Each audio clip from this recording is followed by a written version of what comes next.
अभी बीपीएससी का कुछ दिन में 30-40 दिन ही बचे हैं मुश्किल से। इसमें मेंस परीक्षा और मुख्य परीक्षा, जिसमें कला और इतिहास से एक प्रश्न पूछा जाता है। तो हम अभी उसी का एक मॉडल आंसर देखेंगे कि इसमें कैसे मार्किंग होता है, कैसे पे कम होगा, कितने लिखने पे ज़्यादा मार्क्स मिलते हैं। तो इसी के लिए हम आपको एक ये वीडियो बना के देख रहे हैं कि क्वेश्चन में कई सारे फॉर्मेट्स होते हैं। जैसे उसका आंसर लिखना है तो आपको कहाँ पे भूमिका लिखनी है, बॉडी क्या होगा, किस में कितना लिखा जाता है, किस में कितना नहीं लिखना है। तो इसी सब पे अभी चर्चा करेंगे। तो क्वेश्चन के जो सबसे अच्छा फॉर्मेट होता है उसमें सबसे पहले भूमिका लिखनी होती है, जो मुश्किल से 30 से 40 वर्ड का होगा, आपके अनुसार है, सबका यूनिक होना चाहिए।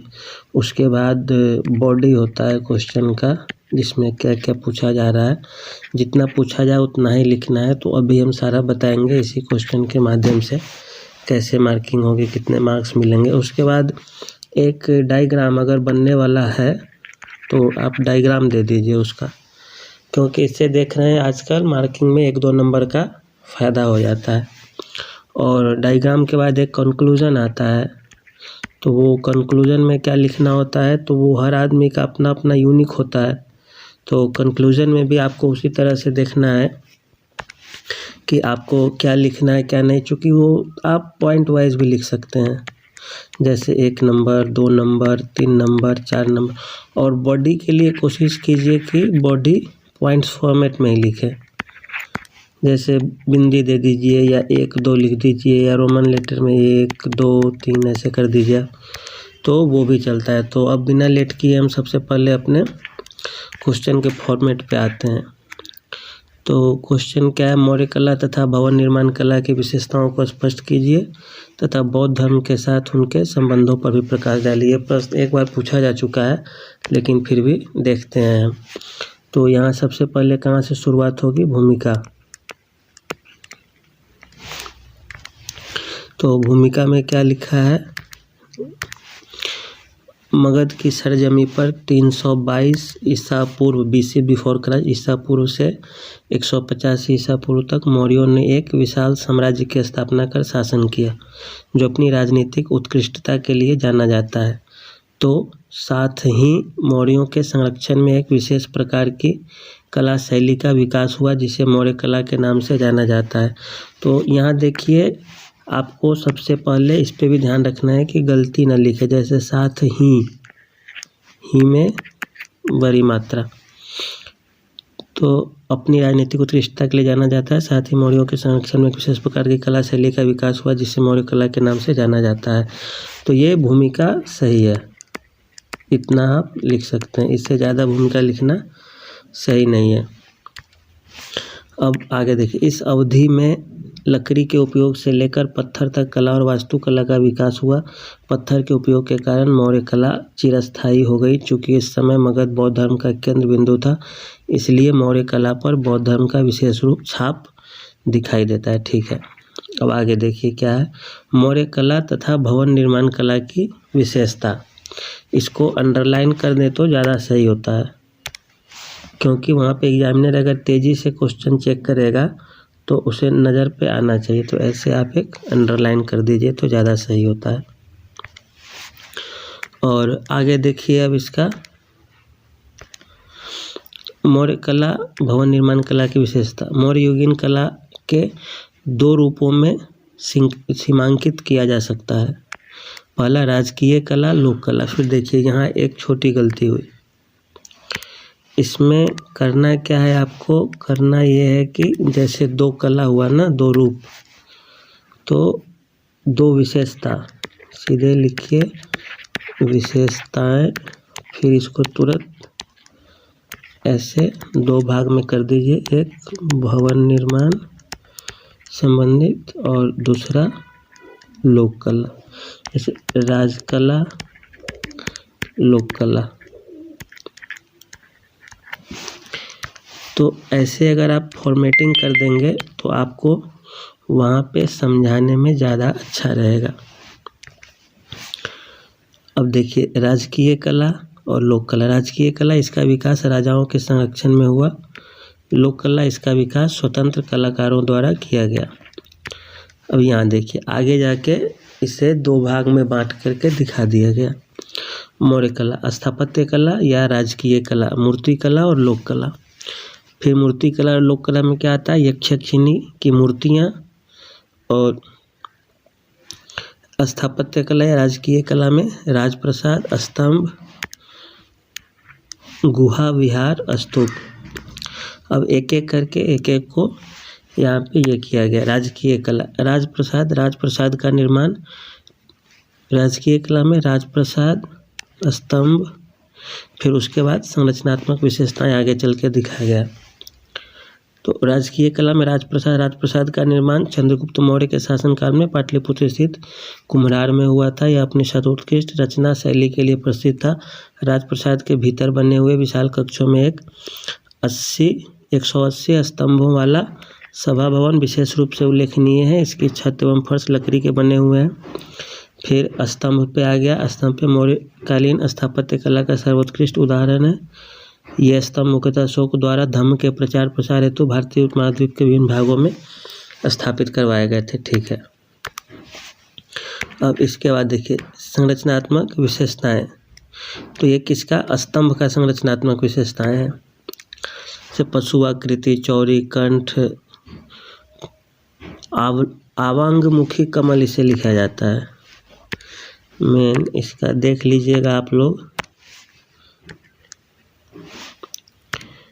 इसमें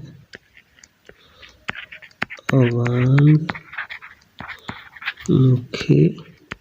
कमल मतलब उल्टा कमल। ये आप लोग किसी बुक में देख लीजिएगा, नहीं तो इसे नोट कर लीजिएगा। उसके बाद कैसे अब यो मतलब कोशिश हो कि यहाँ आदमी समझ जाए कि वह वही चीज़ दिखाना चाह रहा है बस, और कुछ तो इसका मेन भूमिका होता नहीं है वैसा। इसके बाद देखिए संरचनात्मक विशेषताएं में एकास्मक पत्थर द्वारा निर्मित, सही है। अधिकांश लाल बलुआ पत्थर जो चुनार एवं मथुरा से आया था। यह स्तंभ गोलाकार है। स्तंभों की लंबाई 20 से 50 फीट है तथा वजन 50 टन है। चमकदार पॉलिश का प्रयोग, सही है। अब स्तूप पे आते हैं। स्तूप का निर्माण मौर्यकाल में व्यवस्थित एवं संरचनात्मक स्वरूप में किया जाने लगा। यह बौद्धों का पूजा गृह है। बौद्ध नहीं, बौद्धों का। ये सब छोटी छोटी गलतियां होती है। बौद्ध नहीं, यहाँ लिखना है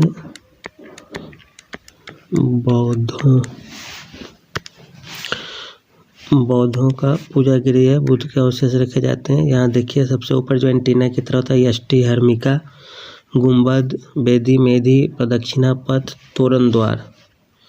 तारण नहीं, तोरण द्वार होता है। तोरण द्वार, ये सब छोटी छोटी अशुद्धियों पे आपको ध्यान रखना है। उसके बाद विहार मुख्यतः भिक्षुओं के निवास स्थान होते थे। मौर्यकाल में पहाड़ों का गुफा का निर्माण किया गया। काट काट कर यह गुफा विहार वर्गाकार, आयताकार दोनों रूप में बने होते, जिसके दीवार एवं छत पर चमकदार पॉलिश किया गया था। उदाहरण गया के बराबर एवं नागार्जुनी विहार। उसके बाद आ गया मूर्ति कला पे। मूर्ति कला बहुत विकास हुआ। यक्ष यक्षिणी, सारनाथ स्तंभ, पशुआकृति, देवी देवताओं की मूर्तियाँ विशेष रूप से उल्लेखनीय है। यह तो सही है। अब आगे जो क्वेश्चन का दूसरा पार्ट था, बौद्ध धर्म तथा मौर्य कला के मध्य संबंध, उसमें देखिए कैसे। फिर इसे आप अंडरलाइन करें जैसे ही हो ऐसे, चूँकि एग्जामिनर को फोकस इस पे बनता है।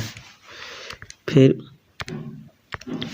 उसके बाद मौर्य शासनकाल के दौरान बिहार की सरजमी पर बौद्ध धर्म उत्कृष्ट या चरम रूप में थे, जिसके द्वारा राजाओं ने बौद्ध धर्म संरक्षण प्रदान किया, जिसका प्रभाव कला शैली पर भी दिखाई देता है। अनेक स्तूपों का निर्माण, बौद्ध विहार का निर्माण, जैसे गया एवं बराबर एवं नागार्जुनी पहाड़ियों पर बौद्ध धर्म के प्रचार प्रसार हेतु अशोक द्वारा अनेक स्तंभों का निर्माण, सारनाथ यक्ष यक्षिणी की मूर्तियों का निर्माण। अब देखिए यहाँ पे ये एक कमजोर पॉइंट हो गया। यहाँ पे पूछा गया है कि दोनों बौद्ध धर्म और मौर्य कला दोनों में संबंध क्या है। ये नहीं पूछा गया है कि गुफा का निर्माण कराया गया, विहार का निर्माण कराया गया। तो यहाँ पे हमें जैसे पॉइंट देना होगा तो हम क्या क्या देंगे। सबसे बौद्ध धर्म से प्रभावित था, इसी कारण विहारों का निर्माण किया गया। उसके बाद पूछा जाएगा दूसरा क्या, तो बौद्ध धर्म में पशु पक्षियों के प्रति दया का भाव दिखाया गया है। तो पशु पक्षियों की आकृति मूर्ति कला पे, तो ये हमें दिखाना होगा। फिर उसके बाद और क्या क्या इसके पॉइंट हो सकते हैं, जैसे युद्धों का वर्णन। बहुत सारे जो राजकीय कला होती है उसमें युद्धों का, हथियारों का प्रदर्शन किया जाता था, तो इसमें युद्ध का चर्चा नहीं है, हथियारों का नहीं है। तो इस तरह से और बौद्ध धर्म में क्या क्या हो सकता है, आप खुद से भी सोचिए, एक दो पॉइंट अगर हो सकते हैं तो। उसके बाद बड़े बड़े भंडार गृहों को नहीं दिखाया गया है। शांति पूर्वक शासन चलता था, शांति को बढ़ावा।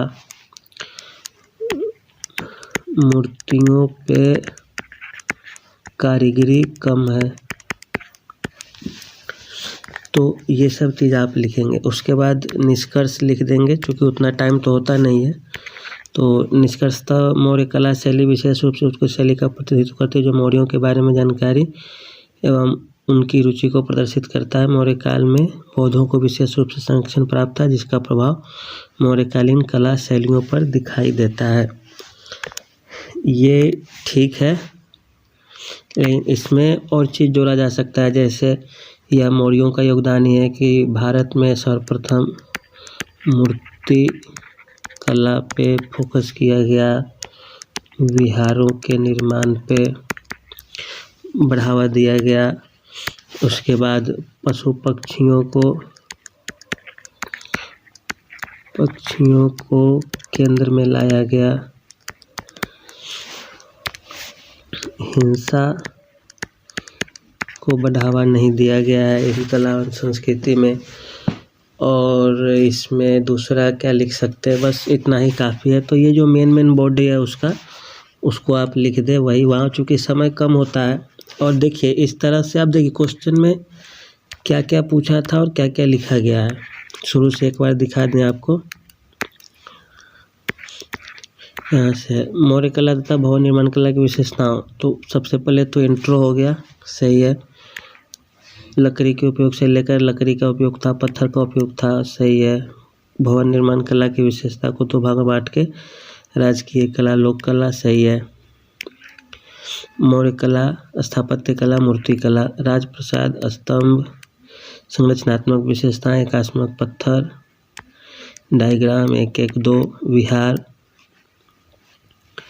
विहार के बारे में हो गया, मूर्ति कला के बारे में हो गया, बौद्ध धर्म तथा मौर्य कला के मध्य संबंध। तो इसमें संबंध वाले में थोड़े पॉइंट्स कम है,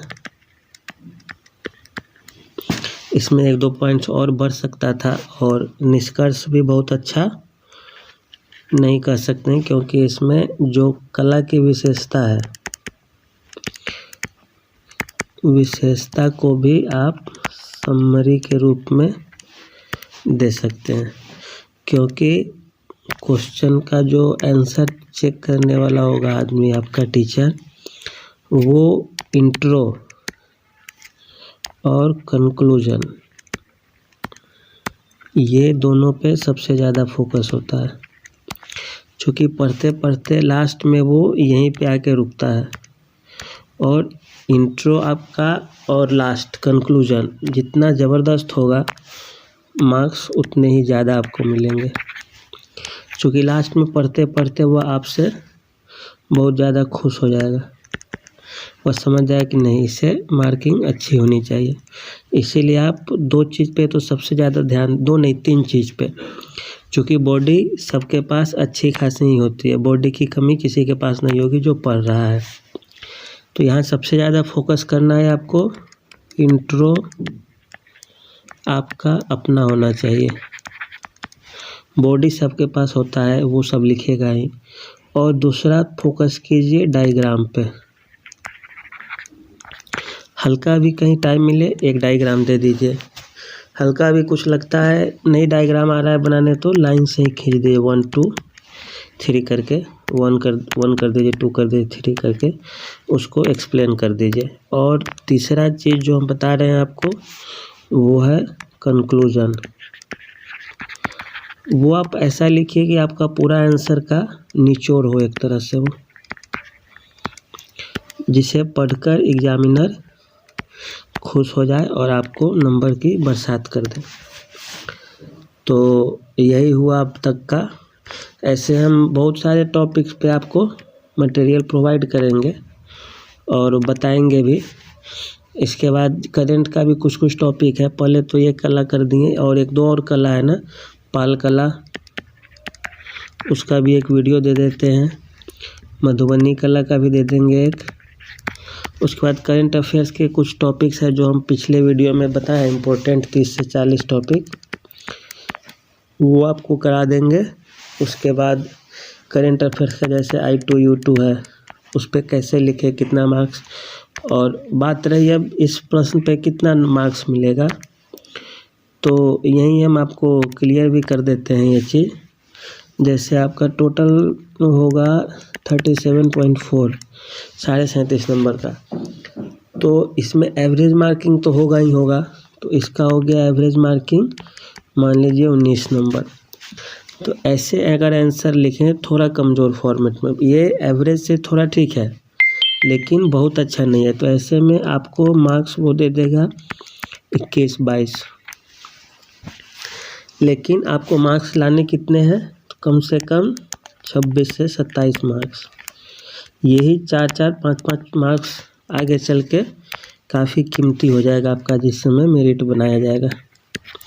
तो इसीलिए क्यों ना हम पहले से ही उन सब चीज़ों पे फोकस बना के चले। तो इसीलिए आपको सबसे पहले पॉइंट फॉर्मेट में लिखना है, ये आप ध्यान रखें। उसके बाद कंक्लूजन बहुत अच्छा हो आपका, इंट्रो भी बहुत अच्छा हो, तभी जाके आपको मार्क्स मिलेंगे कम से कम 26, 27, 28 के बीच में। तो इतना ही करके ये वीडियो समाप्त करते हैं और अगला वीडियो फिर बनेगा कल या आज शाम तक ही हो सके तो दे देंगे आप लोगों को। और देखते रहिए आप लोग, फॉर्मेट तो आपको बता ही दिए। इसी के साथ धन्यवाद।